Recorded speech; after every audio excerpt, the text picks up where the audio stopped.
Lockon and Sarita had carved out a modest living in the city, but a sudden phone call disrupted their stability. Lockon's parents had fallen severely ill, prompting the couple to pack up their lives and return to their rural hometown to care for them. That geographic shift created an immediate financial crisis. By leaving the city, they completely severed their existing income streams, and the village offered absolutely zero obvious employment opportunities to replace them. Facing a total loss of livelihood, Lockon decided to leverage a highly specific urban skill, cooking chow mein noodles. He planned to set up a food stall, attempting to introduce a foreign street food to his rural neighbors. Taking an established product and dropping it into an untested, alien environment is an extreme gamble. The entire survival of their household now hinged entirely on whether a traditional farming community would adopt a dish they had never seen before. The very next day, Lockon set up a modest roadside noodle park right in the center of the village and opened for business. The response from the local market was total silence. The villagers didn't recognize the tangled strings of dough, and they couldn't even pronounce the word chow mein, let alone feel a desire to spend their hard-earned money to eat it. Nearly 2 full weeks dragged by without a single customer stopping to buy a plate. As the days compounded, Lockon and Sarita watched their meager savings evaporate, and genuine desperation began to set in. It didn't matter how delicious Lockon's cooking was.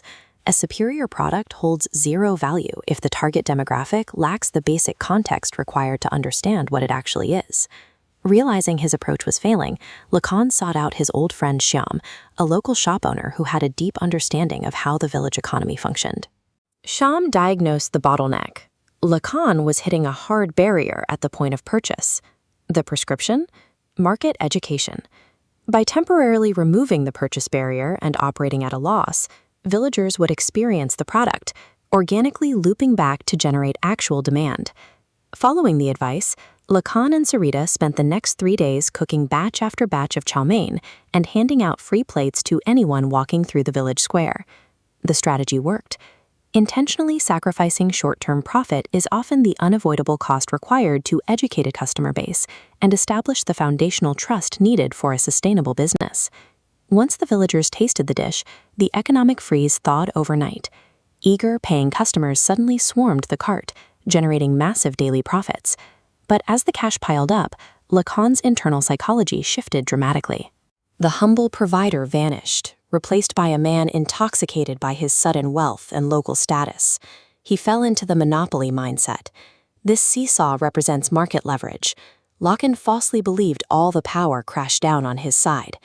Acting on this hubris, he arbitrarily jacked up prices, treating customers with open contempt, confident he held absolute control. He confused a lack of local competition with unbreakable loyalty. Rapid financial success frequently creates a fatal blind spot, tricking entrepreneurs into mistaking a fragile customer dependency for permanent control. The village community quickly reached its breaking point. Tired of the hostility and disrespect, they collectively decided the food was no longer worth the insult and abandoned his stall entirely. Lockon's revenue streams imploded almost instantly. His arrogance wiped out his profits and returned him precisely to the absolute zero he started with.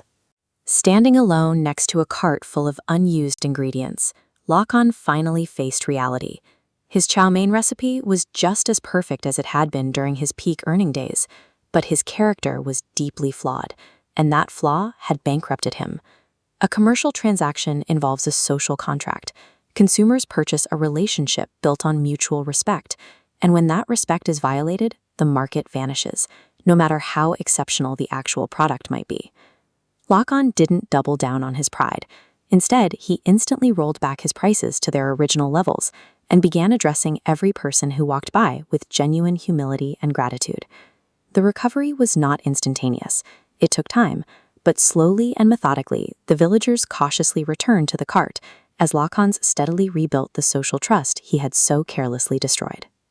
The mechanics required to build a business are mostly intellectual, identifying a vacuum, executing market education, and deploying a clever strategy.